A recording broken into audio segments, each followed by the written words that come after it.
প্রায় প্রত্যেক আবেগপ্রবণ বাঙালি যেমন কবিতার ৩ অক্ষরে একসময় তিনিও খুঁজেছেন মুক্তি। তবে গ্রন্থভুক্তির নিরিখে গল্প রচনার মাধ্যমেই সাহিত্য অঙ্গনে এই স্রষ্টার প্রথম বীজ বপন। আপন সত্তার একান্ত উড়ান। পাঠক পেলেন 2টি গল্প সংকলন, মেঘবিলাসী ও ভূতরঙ্গ। ঠিক তার 3 বছর পর বহমান স্রোতের অনুষঙ্গে বাঁক নিল তার যাত্রাপথ। এবার তিনি সম্পাদক। সুধৃতি নামক সাহিত্যপত্রের সম্পাদনা করলেন 14 বছর ধরে। ইতিমধ্যে বিশিষ্ট গবেষক সুব্রত কুমার মুখোপাধ্যায়ের সাক্ষাৎ সঙ্গলাভ। সর্বোপরি গুরুর নিকট শিষ্যের দীক্ষা দর্শন। বাণিজ্যে স্নাতকোত্তর আলোচ্য মানুষটির জীবনে এটি নিঃসন্দেহে একটি উল্লেখযোগ্য ও স্মরণীয় ঘটনা। যৌথ উদ্যোগে রচনা করলেন, বলা চলে আবিষ্কারের আনন্দঘন অবগাহনে প্রকাশ করলেন ঝাড়গ্রাম জেলা প্রত্ন পরিক্রমা। সেটা ছিল 2020 সাল। সেই অন্বেষণ আলোড়ন একান্ত আন্তরিকতায় গ্রহণ করলেন, চর্চা পরিচর্যায় লালন করলেন শরীরের সমস্ত শিরা উপশিরায়। আর আমরা 2 বছরের মাথায় পেলাম তারই সম্পাদনায় আরেকটি গুরুত্বপূর্ণ গবেষণা গ্রন্থ, রাঢ় বাংলায় জৈন অবশেষ, এবং 2023-এ ক্ষেত্র সমীক্ষা নির্ভর একক সৃষ্টি অব্রাহ্মণ পুরোহিত। 65 বসন্তের এই মগ্ন অনুসন্ধানী সুশীল কুমার বর্মনের মুখোমুখি হলেন কবি দীনেশ কর। নমস্কার সুশীল বাবু। নমস্কার। এই যে সুদীর্ঘ কাল ধরে আপনি লোক সংস্কৃতি এবং ইতিহাস চর্চার সাথে যুক্ত রয়েছেন এবং একটা ভয়ঙ্কর আগ্রহ রয়েছে আপনার মধ্যে।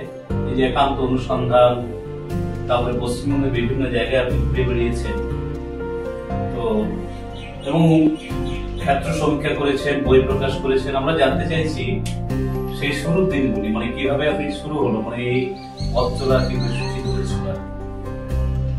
আমার ঝাড়গ্রামের উপর আগ্রহ শুরু হয় বা প্রথম জন্মলাভ করে আগ্রহটা 1977-78 সালে। তখন আমি ছাত্র ছিলাম, সদ্য মাধ্যমিক পাস করেছি। আমার দাদা এখানে থাকতেন, দাদা ছিলেন, তার কাছে আসতাম। দাদার কোয়ার্টারে এসে আমি সাইকেল নিয়ে ঝাড়গ্রাম টাউনের আশেপাশে গ্রামগুলোতে চলে যেতাম। রেল লাইন ধরে ধরে শালুকবেড়িয়া পেরিয়ে ঝিনুকখালি, ওইসব জায়গাগুলোতে চলে যেতাম। এমনি নিজে নিজে চলে যেতাম যে কি আছে দেখবো। হ্যাঁ, সেই সময় আমার ওই রেল লাইনের ধারে রেল লাইনে একটা পরীক্ষাও করেছিলাম, সেটা বিস্তারিত বলছিলাম। সেই সময় আমি ঝাড়গ্রামকে যে চোখে দেখেছিলাম, তখনই আমার একটা আগ্রহ জন্মেছিল যে ঝাড়গ্রামে অনেক কিছুই আছে। তো তখন থেকে এটা মনের মধ্যে ছিল। ইতিহাসের অনেক উপাদান। হ্যাঁ, ইতিহাসের বহু উপাদান, লোক সংস্কৃতির বহু উপাদান। তখন ওই ইতিহাস বা লোক সংস্কৃতি এইভাবে আসেনি, কিন্তু ঝাড়গ্রাম নিয়ে একটা আগ্রহ তখন থেকে মনের মধ্যে উঠে দিচ্ছিল। তারপর যখন আমি চাকরি পেলাম কলকাতার কলেজে, যখন প্রথম আমার পোস্টিং হলো, তখন বুঝতে পারলাম বা জানতে পারলাম যে ঝাড়গ্রাম রাজ কলেজটাও একটা সরকারি মহাবিদ্যালয়। তো আমাদের সরকারি মহাবিদ্যালয়ে আমি যখন চাকরি পেলাম, গোয়েঙ্কা কলেজ অফ কমার্স কলকাতাতে, তখন থেকে একটা মনের মধ্যে সুপ্ত ইচ্ছা ছিল যদি ঝাড়গ্রামে বদলি হই কোনোদিন, তাহলে ঝাড়গ্রাম নিয়ে কাজ করব। বা সত্যি সত্যি আমি ঝাড়গ্রামে বদলি হয়ে এলাম 2014 সালে। এসেই আমি খোঁজ করছিলাম যে ঝাড়গ্রাম নিয়ে কাজ করেন এমন একজন মানুষকে যদি পাই। এবং কাকতালীয় ভাবে আমি পৌঁছে গেলাম সুব্রত মুখার্জি মহাশয়ের বাড়ি, ডক্টর সুব্রত কুমার মুখোপাধ্যায়। তার বাড়িতেই আমাকে নিয়ে গেল রাজ কলেজেরই দুজন টিচার। আমি ভাড়া করছিলাম, সুব্রত বাবুর বাড়িতেই পৌঁছে গেলাম ভাড়া থাকার জন্য। তারপর আমি ওনার বাড়িতে থাকতে শুরু করলাম এবং স্যারের সঙ্গে আলাপ হলো। সেই প্রথম আলাপ, আমি কিন্তু নামও জানতাম না যে ইনি এত বড় একজন গবেষক এবং ইতিহাস চর্চার মানুষ, এবং বিশেষত লোধা কমিউনিটি নিয়ে প্রচুর কাজ করেছেন। লোধাদের যে চাং নৃত্য, চাং গান, এগুলো উনি পুনরুজ্জীবিত করেছেন। বর্ষা নাচ বলে চিরুকিগড়ের একটা রাজবাড়ির নাচ গান, সেটাকে উনি পুনরুদ্ধার করেছিলেন। তো সেই আগ্রহটা গ্রন্থ রয়েছে না? হ্যাঁ, অনেকগুলো গ্রন্থ আছে। সেই কাজের মানুষকে মানে আমি পেয়ে গেলাম, যে আমার গুরুদেবকে আমি পেয়ে গেলাম। আচ্ছা, সেই সুব্রতর সঙ্গে আমি পুরো ঝাড়গ্রাম চষে করেছি এক সময়। স্যার একটু বসে গেছিলেন যে অনেক কাজ করেছেন, তারপর কাজটা একটু বন্ধই চলেছে। আমি আসার পরে আমি স্যারকে বললাম যে স্যার আবার শুরু করি। তো উনি আবার একটা প্রজেক্ট নিলেন। প্রজেক্টের কাজে আমি সবসময় স্যারের সঙ্গে থাকতাম। থাকতে থাকতে আমি বললাম যে স্যার, আপনি তো লোকসংস্কৃতি অনেক গবেষণা করেছেন, কাজও করেছেন, এবার আসুন রত্ন সম্পদ অনেক আছে যেগুলো অনালোচিত, অনালোচিত, সেইগুলো নিয়ে আমরা কাজ করি। আমি আসলে তার আগে পুরুলিয়াতে ছিলাম। পুরুলিয়াতে আমি বহু রত্ন সম্পদ দেখেছি যেগুলো মানুষ পুজো করছে অন্য নামে, কিন্তু সেগুলো জৈন সম্পদ, জৈন অবশেষ। তো স্যার বললাম, ঝাড়গ্রামে কি সেরকম কিছু আছে? হ্যাঁ স্যার। উনি আমাকে স্যার বলেই সম্মান দিতেন। হ্যাঁ স্যার, ঝাড়গ্রামে আছে, উর্লিডালাতে যাই চলুন, ওখানে আছে, গায়েন টিকিতে চলুন, ওখানে এরকম জিনিস আছে।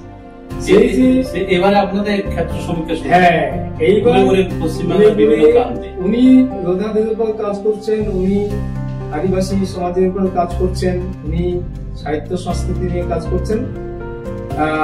এট দ্য সেম টাইম আমি কাজ করছি রত্ন সম্পদের উপর। আমিও কাজ করেছি প্রজাতি। এখানে আপনার থামাচ্ছি দুটো বিষয়। এটা হচ্ছে আপনি বাণিজ্য নিয়ে পড়াশোনা করছেন, এটা একটা বিষয়, মানে তুই বৈপরীত্য আর কি। আর আপনি লেখালেখি শুরু করছেন গল্প। আপনার প্রথম বই হচ্ছে গল্প। তারপরে আস্তে আস্তে আপনি ইতিহাসের মধ্যে ঢুকে যাচ্ছেন। হ্যাঁ, তাহলে এই যে একটা সময় গল্প চর্চা আপনি করেছেন, দুটো গল্প গ্রন্থ আপনার রয়েছে। হ্যাঁ, এই যে গল্প থেকে কিভাবে আপনি, মানে আসলে আমার ভেতরে প্রথম থেকেই আমি বাণিজ্য নিয়ে পড়াশোনা করেছি কিছুটা চাপে পড়ে। মানে বাণিজ্য নিয়ে পড়াশোনা করছি, ধরতে গেলে আপনি ইতিহাসের ছাত্র নন না, কিন্তু আপনি আবার ইতিহাসের ছাত্র। ইতিহাসের ছাত্র, প্রকৃতি থেকে যে ইতিহাস আপনি পাচ্ছেন। সেইভাবে আমি সাহিত্য এবং ইতিহাস চর্চা করেছি মনের টানে। আমি বাণিজ্য নিয়ে পড়াশোনা করেছি একটা চাকরির জন্য। বাণিজ্য নিয়ে পড়াশোনা করার পর চাকরিও পেয়ে গেছি। তারপরেই আমি সাহিত্য চর্চা শুরু করেছি। গোয়েঙ্কা কলেজ অফ কমার্সে যখন থাকি, তখন আমার প্রথম সাহিত্য বা এটা বেরো মেঘ বিলাসী। এটা হচ্ছে আপনার প্রথম গল্প গ্রন্থ। তখন সুধৃতি নামে একটা পত্রিকা আমি সম্পাদনা করতাম। 2014 সালে বেরিয়েছে। এটা 14 সালে বেরিয়েছে, কিন্তু 2017 সালে একটা বই বেরিয়েছে আপনার। হ্যাঁ, ভূত রঙ্গ। এটা বাচ্চাদের জন্য ভূত এবং হাসির গল্প আছে এটাতে। এটা দুটো একসঙ্গে নাম দিয়েছি, ভূত রঙ্গ। তো এটা গল্প গ্রন্থ, এগুলো হচ্ছে আগেকার ফসল। ঝাড়গ্রামে আসার আগে আমি যখন পত্রিকা বের করতাম সুধৃতি নামে 2000 সাল থেকে, তখন এইসব চর্চা করতাম। ঝাড়গ্রামে এসে আমি এই চর্চা বাদ দিয়ে দিয়েছি, মানে গল্প লেখা বা কবিতা লিখেছি, সেগুলো বাদ দিয়ে দিয়েছি। এখানে আরেকটা জিনিস আপনি উল্লেখ করলেন আপনার প্রশ্নের উত্তরে, জৈন ধর্মের উপরে আপনি সমাজে কাজ করেন। এবং আমাদের নিজস্ব কৌতূহল থেকে আমাদের জানতে ইচ্ছে করে, এই যে জৈন ধর্মের বিকাশ বিবর্তন, আপনি আপনার গ্রন্থের ভূমিকায় লিখেছিলেন যে এই যে একটা সময় মানুষ, এই যারা জৈন ধর্মাবলম্বী এবং প্রচারক বিশেষ করে তারা নগ্ন বেশি মানুষ, হ্যাঁ, এবং তারা যে সাধক মানুষ, তারা বিভিন্ন জায়গায় যখন প্রচার করছেন, তখন রাঢ় বাংলার মানুষ তাদের ভালোভাবে নেয়। হ্যাঁ, কিন্তু পরবর্তীকালে আপনি দেখেছেন যে দীর্ঘ সময় ধরে জৈন ধর্মের বিস্তার লাভ করেছে Yes. পশ্চিমবঙ্গের বিভিন্ন জায়গায়। রাঢ়ে বিশেষ করে, হ্যাঁ, রাঢ়ে। তো এই অবলুপ্তির কারণ হিসেবে আপনি কি বলবেন? মানে কিভাবে জৈন ধর্মের অবলুপ্তি? অবলুপ্তি বলে তো প্রথম শুরুটা একটু বলতে হয়। হ্যাঁ, অবশ্যই। জৈন ধর্ম প্রথম শুরু করে হয়েছিল এখানে মহাবীর, যিনি 24তম বা শেষতম জৈন তীর্থঙ্কর মহাবীর, তিনি আমাদের এই রাঢ়ে এসেছিলেন। রাঢ় বলতে রাঢ় বাংলা, যখন যেটা বলি আমরা পুরুলিয়া থেকে পশ্চিম মেদিনীপুর পর্যন্ত, পুরুলিয়া, বাঁকুড়া, বীরভূম, পূর্ব পশ্চিম মেদিনীপুর, ঝাড়গ্রাম তো অবশ্যই। তো এই অঞ্চলে তিনি একসময় ঘুরে বেড়িয়েছিলেন। তার যখন কৈবল্য জ্ঞান হয় তারপর, এবং সেই সময় তিনি তো নগ্ন অবস্থায় ঘুরে বেড়াতেন, বা তার যারা সাধক সঙ্গী ছিল তারাও নগ্ন অবস্থায় থাকতো। তখন এই অঞ্চলের যারা মানুষ, তখন এটা বলছি খ্রিস্টপূর্ব 6ষ্ঠ শতকের কথা, আজ থেকে 2600 বছর আগেকার কথা। তো তখন মানুষ তাকে ভালোভাবে নেন না, তখন মানুষ তাকে তাড়া করেছে, কুকুর বেরিয়ে দিয়েছে, কিন্তু তিনি হাল ছেড়ে একটা সময় মানুষ গ্রহণ করলেন। তাকে গ্রহণ করেছে, এবং তিনি চলে যাওয়ার পরে তারই পথ ধরে জৈন ব্যবসায়ীরা এক সময় এখানে এসেছে। সেটা হয়তো এই প্রথম শতাব্দী, দ্বিতীয় শতাব্দী, এই সময়টা, মানে আজ থেকে 2000 বছর আগে বা 2100-2200 বছর আগে জৈন বণিকরা এখানে পৌঁছে গেছিলেন। এখানকার যে লৌহ আকরি, এখানকার যে তাম্র উৎপাদন, লৌহ উৎপাদন, সেই সব উৎপাদন কাজের সঙ্গে জৈন বণিকরা যুক্ত ছিল, এবং তারা নদী পথে সেই সব পণ্যগুলো, এবং অবশ্যই বনজ পণ্য, রেশম বস্ত্র, সেগুলো ওরা তাম্রলিপ্ত বন্দর এবং সুবর্ণরেখা দিয়ে পিপিলি বন্দর ওখানে পাঠাতেন। আরেকটা জিনিস আপনি দেখেছেন, যেটা আমরা বইয়ে পড়ে জানতে পেরেছি, এই নদী কেন্দ্রিক, নদীকে কেন্দ্র করে যে ঝাড়গ্রামের বিভিন্ন নদী রয়েছে, বা বাঁকুড়া বা পশ্চিম মেদিনীপুরের এই জায়গাগুলো মূলত আপনার পরিক্রমা করেছে। এই তারাপিনী বা এই সুবর্ণরেখা, ডুলুং, কংসাবতী ইত্যাদি নদী তীরবর্তী অঞ্চলে আপনি প্রচুর জৈন অবশেষ পেয়েছেন। এই যে নদী কেন্দ্রিক সভ্যতা, মানুষ প্রথম থেকে তাদেরকে নদীকে ঘিরে মানুষের বসবাস, এটাকে আপনি আগে তো স্থলপথ ছিলই না, এসব অঞ্চল ছিল জঙ্গলাকীর্ণ, জঙ্গলে ঢাকা স্থলপথ দিয়ে মানুষ যাতায়াত করতে পারত না, যার ফলে নদী পথেই সবকিছু, পণ্য পরিবহন থেকে যাত্রী পরিবহন সবই নদী কেন্দ্রিক ছিল, নদী পথে। সেই সুবর্ণরেখা, সেই কাঁসাই যেটা তমলুকের সঙ্গে যুক্ত বা তাম্রলিপ্তের সঙ্গে যুক্ত, ডুলুং গিয়ে পড়েছে সুবর্ণরেখাতে, সুবর্ণরেখা হয়ে ডুলুং হয়ে মানুষ এইসব অঞ্চলে চলে আসতেন। তারপর কাঁসাইয়ের যে উপনদীগুলো আছে, যেমন তারাফেনী আছে, ওদিকে ভৈরব বাকি আছে, এদিকে আবার আমাদের এই যে সাবিত্রী মন্দির আছে ঝাড়গ্রাম শহরে, এর কাছ দিয়ে একটা ডুমুং নালা বলে একটা নালা আছে, সেটা পড়েছে কাঁসাইতে গিয়ে। আবার দহিজুড়ি, দহিজুড়ি আমাদের ঝাড়গ্রামের থেকেও প্রাচীন, দহিজুড়ির যে নহর খাল, এটাও নদী ছিল, এটা সেই কাঁসাইতে গিয়ে পড়েছে। এই যে উপনদীগুলো, এগুলো নিয়ে কাঁসাই থেকে মূল নদীতে এলো, এবার ছোট ছোট উপনদীতে এরা প্রবেশ করে বাণিজ্য করতে শুরু করলো, বনজ সম্পদ আহরণ করতে শুরু করলো। তখন দেশীয় যারা মানুষ ছিল, এখন যাদেরকে আমরা উপজাতি বলছি, অসুর শ্রেণীও বলা হয়, তারা কিন্তু তাদের শ্রমিক হিসাবে বা তাদের কাজের মানুষ হিসাবে কাজ করত, শিল্পে এবং বাণিজ্যে সহায়ক হিসাবে। তো এইভাবে চলেছে প্রায় নবম, দশম, একাদশ শতাব্দী অব্দি চলেছে। তারপরে এই নদীগুলোর নাব্যতা হারাতে শুরু করল, মানে নৌ চলাচল অযোগ্য হয়ে গেল। একটা প্রসঙ্গ দেখে, নুনিয়া যে জায়গাটা, ডুলুং নদীর ধারে, এদিকে নুনিয়া, এদিকে পরিহাটি, রাজপাড়া, এই নুনিয়া কিন্তু নুন ব্যবসার জন্য নুনিয়া হয়েছিল, নুন থেকে নুনিয়া। এই নুনিয়া মানে যারা নুন ব্যবসা করতো তাদেরকে বলা হতো নুনিয়া, এবং নুনিয়া ওই পানি বংশ যেটা, ওরা কিন্তু প্রথম নুন ব্যবসা শুরু করে ব্রিটিশ আমলের অনেক আগে, সেই নুন নিয়ে আসতো বলে নদীপথে নুন ব্যবসা। সুতরাং এটা 500 বছর আগে পর্যন্ত এগুলো নাব্য ছিল। তো সেই সময় জৈন বণিকরা এই রাজপাড়াতে দেখবে জৈন অবশেষ করে আছে, পার্শ্বনাথের মূর্তি আছে, হরিহাটিতে জৈন অবশেষ, ঋষভনাথের ভগ্ন মূর্তি আছে, নুনিয়াতে জৈন মন্দির ছিল, সেটা ভেঙে এখন জগন্নাথ মন্দির হয়েছে। তো সেই সময় পর্যন্ত এরা ছিল। তারপর যখন দেখলো লৌহ আকরিক থেকেও লৌহ উৎপাদন কমে যাচ্ছে এবং লৌহ ব্যবসা শুরু হয়ে গেছে, বিভিন্ন জায়গায় বাণিজ্যিক ভাবে লোহা তৈরি হচ্ছে, তখন আকরিকের মানও কমে যাচ্ছে, সেখান থেকে আর বেশি লোহা উৎপাদন হচ্ছে না। তারপর তাম্র তো অনেক আগেই শেষ হয়ে গেছিল, আর বনজ সম্পদ থেকেও তেমন কিছু পাওয়া যাচ্ছে না, লাক্ষার ব্যবহারও পরপর কমে যাচ্ছে, যার ফলে জৈন ব্যবসায়ীরা এসব অঞ্চল থেকে চলে যাচ্ছে, পরপর গুটিয়ে নিয়েছে।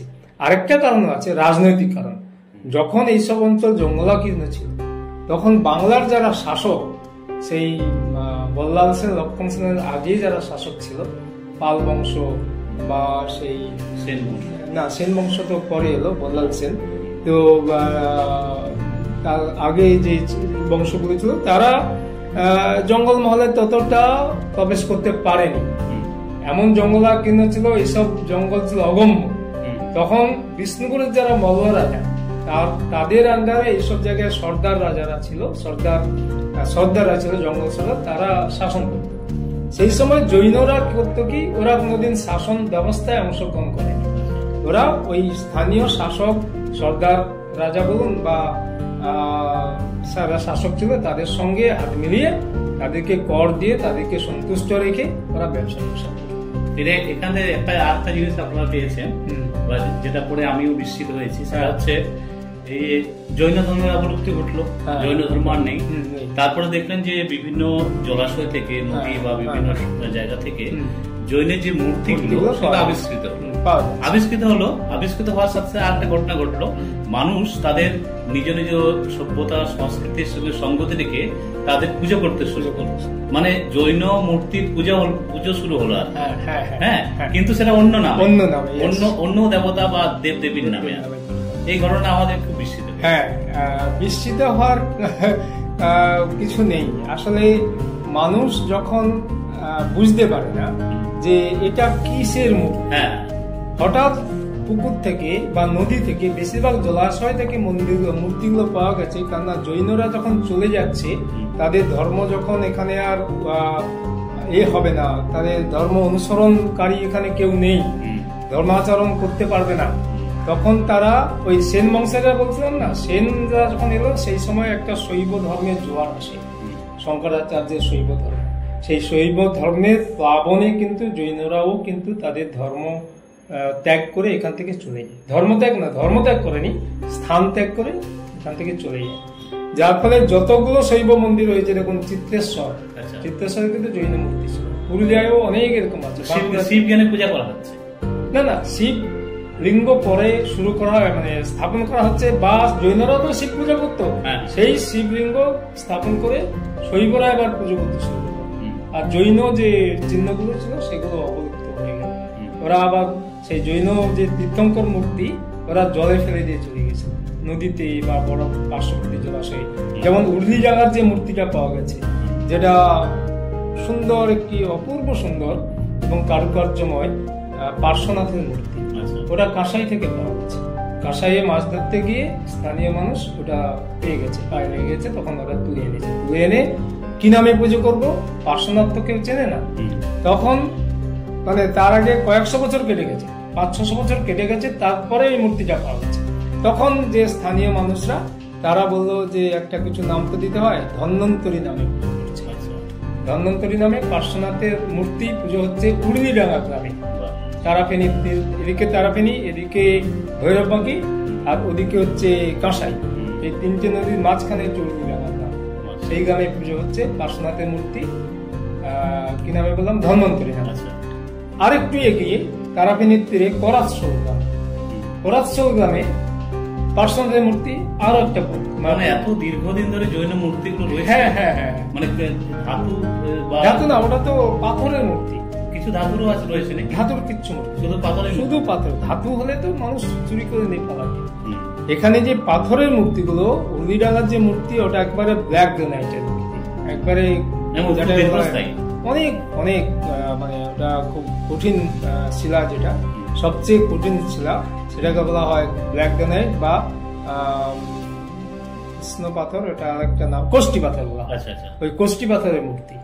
আর যেটা উর্লিডাঙ্গাতে, করাতস্থলে আছে, সেটা হচ্ছে বেলে পাথরের মূর্তি। আচ্ছা। তো এই মূর্তিগুলো ভাঙবে না কোনোদিন, যতই ফেলে দিক, যতই উপর থেকে পড়ুক, নদীর স্রোতে গড়াগড়ি খাচ্ছে, তবুও ভেঙে যায় না। একটু আধটু কোথাও ভেঙেছে, কিন্তু একেবারে সম্পূর্ণ মূর্তি আছে। তো সেই মূর্তিটা আবার করাতস্থলে ওটা পুজো করছে স্থানীয় মানুষ, ভোক্তা সম্প্রদায়ের মানুষেরা, ওরা পুজো করছে ওটাকে মা বাসুলি নামে।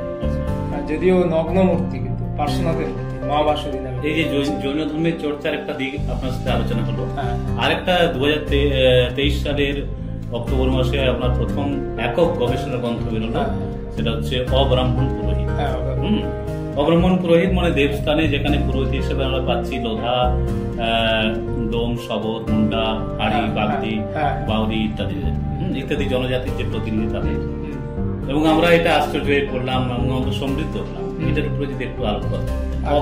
এটা একটা অন্য দিক। হ্যাঁ। মানে আমি দুটো বিষয় নিয়ে মূলত বেশি কাজ করছি। একটা হলো ঝাড়গ্রামের প্রত্ন সম্পদ, যেটা বিশেষত জৈন প্রত্ন বেশি আছে, অন্যান্য আছে। আর একটা কাজ করেছি এই অব্রাহ্মণ পুরোহিত। আমি ঝাড়গ্রাম যখন চষে বেড়াচ্ছি, প্রতিটা গ্রামে ট্রামে যাচ্ছি, তখনই দেখছি যে বড় বড় থান, দেবস্থান, যাকে থান বলা হয়, ঠাকুর থান বলা হয়, সেই দেবস্থানের যারা পুরোহিত তারা কিন্তু ব্রাহ্মণ নয়। আমি স্যারের সঙ্গে কথা, স্যার আচ্ছা এরা তো ব্রাহ্মণ না। তখন সুব্রত বললেন, হ্যাঁ স্যার আপনি ঠিক বলেছেন, এটা কিন্তু ব্রাহ্মণ নয়। তাহলে কি না, এই দেখুন এরা লোধা শবর আছে, এখানে বাগদি আছে, আবার পুরুলিয়াতে পেলাম বাউরি সম্প্রদায়ের মানুষ। এটা আপনার কাছে একটা আশ্চর্য। হ্যাঁ, আশ্চর্যের ব্যাপার। মানে আমি কেন জাস্ট পশ্চিম মেদিনীপুর পেরিয়ে পূর্ব মেদিনীপুর চলে যান, পূর্ব মেদিনীপুর, হাওড়া, কলকাতা শহরের দিকে যত চলে যাবেন, তখন কোনো মানুষ জানে না যে অব্রাহ্মণরা পুরোহিত হতে পারে। কিন্তু এটা তো দীর্ঘকাল ধরে চলে আসছে, বহু কাল থেকে চলে আসছে। জঙ্গল মহলের মানুষ এটা বেদের আগে থেকে চলে আসছে।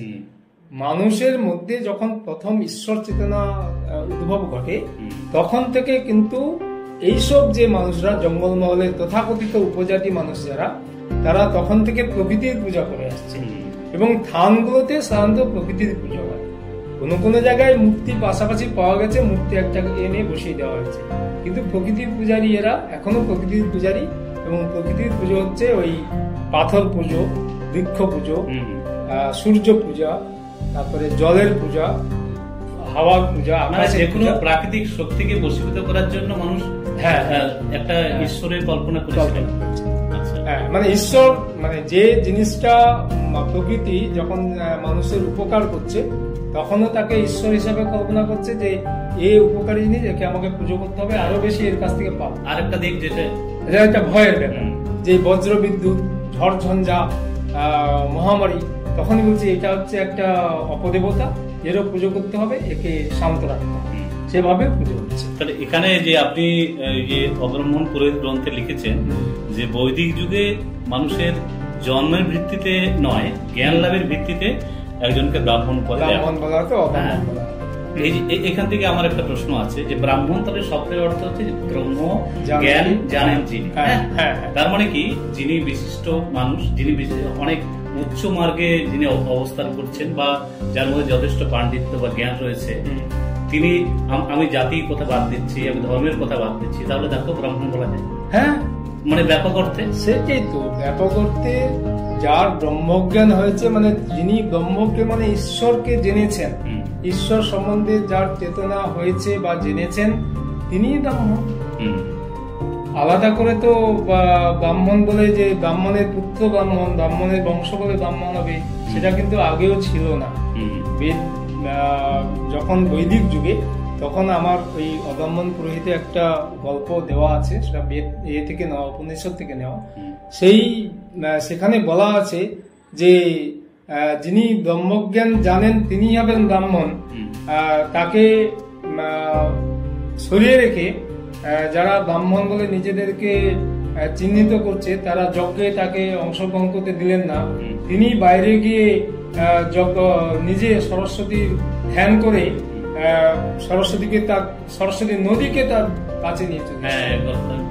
হ্যাঁ, সুতরাং তার জ্ঞানটা কি ওই যারা বেদ যজ্ঞ করছে তার থেকে কম?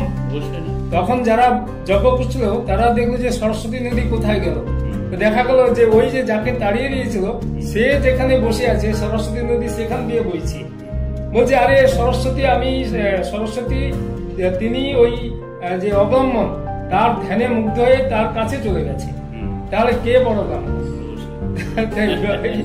এভাবেই হওয়া উচিত, সেটা এখনো পর্যন্ত হয়নি। সেভাবেই চলে আসছে যে বংশ পরম্পরায় এই ব্রাহ্মণ অব্রাহ্মণ। তার মানে এই যে আপনার এই যে দীর্ঘ যাত্রাপথ, এই দীর্ঘ যাত্রাপথে আপনি অনেক আশ্চর্য বা বিস্ময়ের মুখে পেয়েছেন এবং ইতিহাস চর্চা করতে গিয়ে বা লোক সংস্কৃতির চর্চা করতে গিয়ে আপনার সামনেও যেমন নতুন নতুন দিগন্ত উন্মোচিত হয়েছে, পাঠক হিসেবে যখন আমরা সেই বইগুলো পড়ছি আমাদের সামনেও নতুন নতুন দিগন্তের উন্মোচন হচ্ছে। সেটা আমার ভালো লাগছে যে আপনারাও জানতে পারছেন। এই যে আশ্চর্যের মুখোমুখি হচ্ছেন বিভিন্ন সময়, এই আশ্চর্যের যদি একটি গল্প শোনা, একটি গল্প শোনারও হবে, মানে এই বিস্ময়ের মুখোমুখি আপনি হচ্ছেন, অনেকবার হয়েছেন, তার মধ্যে মানে আপনি শ্রেষ্ঠত্বের জায়গায় যদি কোনো একটা বিস্ময়কে রাখতে চান আপনার এই দীর্ঘ যাত্রা পথের মানে পাথেয় হিসাবে, যেটা দেখে আপনি বিস্মিত হয়েছেন বা যেটা ভেবে আপনাকে আলোড়িত করেছে? না, এই তো প্রথম আলোড়ন যখনই দেখলাম যে হাজার হাজার মানুষ আসছেন পুজো দিতে, তাদের মধ্যে ব্রাহ্মণ আছেন, কায়স্থ আছেন, মানে যাদেরকে আমরা বর্ণ হিন্দু বলি, তারাও আছেন, এবং যারা অন্তজ শ্রেণীর তারাও আছেন। কিন্তু যে পুজো করছে তিনি লোধা সম্প্রদায়ের মানুষ, সবর মানুষ। অব্রাহ্মণ মানে কি, একেবারে অন্তজের থেকেও যারা অন্তজ, মানে অন্তজ শ্রেণীর মধ্যেও যারা একেবারে নিচু স্তরে, তথাকথিত নিচু স্তরে আছেন, যারা কোনোদিনই এখনো পর্যন্ত মানে আলোর সন্ধান পাননি, এমন যে মানুষ। এখন সবচেয়ে বেশি পিছিয়ে পড়া মানুষ তো লোধা সম্প্রদায়, পিভিটিজি যাকে বলা হয়, particularly vulnerable tribal group, PVTG. এই পিভিটিজি মানুষের মধ্যে থেকেই লোধা পুরোহিত তারা পৌরোহিত্য করছেন। গুপ্তমণি, যেখানে প্রতিদিনই হাজার হাজার মানুষ যাচ্ছেন পুজো দিতে, ছাগ বলি হচ্ছে, মোরগ বলি হচ্ছে, সেই গুপ্তমণিতে পুজো করছেন কারা? লোধা সম্প্রদায়। সেই ভক্তা টাইটেল তাদের, সুগ্নিবাসা, ওই যে গ্রামটা, ওই সুগ্নিবাসাতে তাদের বাড়ি, তারাই প্রথম থেকে পূজা করে আসছেন। তাহলে এটা এর থেকে আশ্চর্যের বিষয় কি? আমি আমার এই বইটা নিয়ে, এই লোধা, এই যে অব্রাহ্মণ পুরোহিত, কলকাতায় যে পাবলিশার থেকে বেরিয়েছে তার পাশে, মানদাস থেকে বেরিয়েছে, মানদাসের পাশে ওই বহু প্রাচীন একটা রেস্টুরেন্ট আছে, সেটার নাম আর বলছি না, সেই মৌচাক বলে দিচ্ছে। মৌচাকে বসে আমরা আমার বন্ধুদের সঙ্গে কথা বলছি, বইটা সামনে আছে, একটু আলোচনা হচ্ছে বইটা নিয়ে। তখন পাশাপাশি যারা ছিলেন তারা মাঝে মাঝে দেখছেন বইটার দিকে, দেখছেন যে হ্যাঁ অব্রাহ্মণ পুরোহিত, মানে তারা কৌতূহলী চোখে দেখছেন। হঠাৎ উঠে এসে তারা বলছে বইটা একটু দেখাবেন? আচ্ছা হ্যাঁ দেখুন। বলছি অব্রাহ্মণ পুরোহিত হয় নাকি কোনোদিন? ব্রাহ্মণ পুরোহিত আবার অব্রাহ্মণ হয় নাকি? তখন তারা শিক্ষিত মানুষ, কোথাও মানে হয়তো কোনো স্কুলের টিচার বা কলেজের প্রফেসর হতে পারে, তো তখন বলছে হতেই পারে না। বলছি ভাই আপনি বইটা নিয়ে একটু পড়ুন, আমি প্রথম আপনার মতোই ছিলাম, আপনার মতো এই জ্ঞানটা আমার ছিল না যে অব্রাহ্মণ পুরোহিত হতে পারে, যে আমি জানতাম না। কিন্তু আমি 2014-15-তে যখন ঝাড়গ্রাম যাই, যখন আমি এইসব জায়গায় গিয়ে পৌঁছাই, তখনই আমার চোখ খুলে গেল। আরেকটা ব্যাপার, আরেকটা জিনিস আমিও বলতে চাইছি যে এখানে যেমন পুরোহিত হিসেবে আপনি পুরুষদের আপনি পাচ্ছেন, নারী তো আবার মহিলা পুরোহিত। হ্যাঁ, আমি এই বইতে দিতে পারিনি, এই বইতে একটা আভাসও আছে, একটা জায়গায় মহিলা পুরোহিত ছিলেন, এখন নেই। ওই বালিগুড়িয়া কম, হ্যাঁ, বালিগুড়িয়া শীতলা মন্দিরে লোধা পুরোহিত, আগে ওখানে মহিলা পুরোহিত পুজো করতেন, এখন তিনি মারা গেছেন। এখনো মহিলা পুরোহিত পুজো করে, যেখানে মহিলারাই পুজো করেন অব্রাহ্মণ বাগদিদের মধ্যে, সেটা হলো মাসার বুড়ি বলে একটা স্থান আছে। এই লাউদহ, রোহিণী পর লাউদহ, ওটা যে সুবর্ণরেখার তীরে লাউদহ, যেখানে জাহাজ ডুবি বলে একটা মাঠ আছে, জাহাজ ডুবে গেছিল, সেই জাহাজ ডুবার যে মাস্তুলের অগ্রভাগ, ওটাকেই পুজো করা হয় মাসার বুড়ি নামে। এই মাসার বুড়িতে যারা পুজো করেন তারা হচ্ছে দণ্ডছত্র মাঝি, রিজলের কথা অনুযায়ী ওরা বাগদি সম্প্রদায়। তো এই দণ্ডছত্র মাঝি সম্প্রদায়ের অব্রাহ্মণ পুরোহিত যে মাসার বুড়ির পুজো করেন, সেখানে কিন্তু পুরোহিত মহিলা এবং বংশ পরম্পরায় মহিলা পুরোহিত, আজও সেখানে মহিলা পুরোহিত পুজো করেন। সেই মহিলা পুরোহিতকে আমরা দেখে এসেছি এবং তারা পুজো করছেন।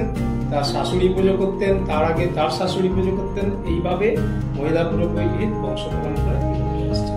আপনার পরবর্তী পদক্ষেপ কোনো নতুন বিষয় পেয়েছি, সেটা এখন প্রমাণ সাপেক্ষ বলে আমি বলতে চান প্রকাশ করছি না এখন। সেটা যেটা এখন প্রকাশ পাবে, তখন ঝাড়গ্রাম আরেকটা উচ্চতায় উঠে যাবে যে ঝাড়গ্রামে এমন জিনিস আছে। এমনি আমরা ঝাড়গ্রামে এমন জিনিস আছে ভারতের আর কোথাও নেই, এমন কিছু ইউনিক জিনিস ঝাড়গ্রামে আছে। কিছু কিছু আপনি কিছু কিছু আছে, যেমন এইবারে একটা পত্রিকায় বেরোবে, সেখানে ক্ষেত্রপালের মূর্তি আলোচনা করেছি। এই ক্ষেত্রপালের যেটা সারমেয় বাহন, কুকুর বাহন, আচ্ছা, কুকুর বাহন মূর্তি কোথাও পেয়েছেন? না, আমি ঝাড়গ্রামে পেয়েছি এবং ওটাকে আমি রত্ন সংগ্রহশালায় দেখেছি। বটুক ভৈরব হিসাবে ওরা চিহ্নিত করেছে, কিন্তু আমার বিশ্বাস এটা ক্ষেত্রপালের মূর্তি। আমি ক্ষেত্রপাল হিসাবে পরিচিতি দিয়েছি এবং ঝাড়গ্রামে ওটা আছে। সেটা একটা পত্রিকা এবারে পুজোর সময় বেরোবে। আরেকটা পেয়েছি, সেটা এখন প্রমাণ সাপেক্ষ বলে আমি এখন সেটা বিস্তারিত প্রকাশ হলে ঝাড়গ্রামে ওটা আছে। সেটা ঝাড়গ্রামে 3টে জায়গায় পেয়েছি, একটা গ্রাম এবং দক্ষিণ ভারতে সেই সব মূর্তি পুজো হয়। একসময় যে ঝাড়গ্রামে পুজো হতো সেটা আমি। নমস্কার, আপনার সাথে কথা বলে খুবই ভালো লাগলো। সবাইকে নমস্কার, আপনারাও ভালো থাকুন। আপনারা যেই আমার সাক্ষাৎকার নিলেন, এর মাধ্যমে অনেকেই জানতে পারবেন যে কি কি ঝাড়গ্রামে আছে। আসলে আমাকে নিজেকে প্রকাশ করো না, ঝাড়গ্রামকে প্রকাশ করার জন্যই আমি ঝাড়গ্রামের একজন সেবক হিসাবে আছি, ইতিহাসের সেবক। অনেক ভালো লাগলো। আরো কোনো সময় আপনার বসবো আপনার পাশে বসে। ঠিক আছে, ভালো থাকবেন, সুস্থ থাকবেন। নমস্কার।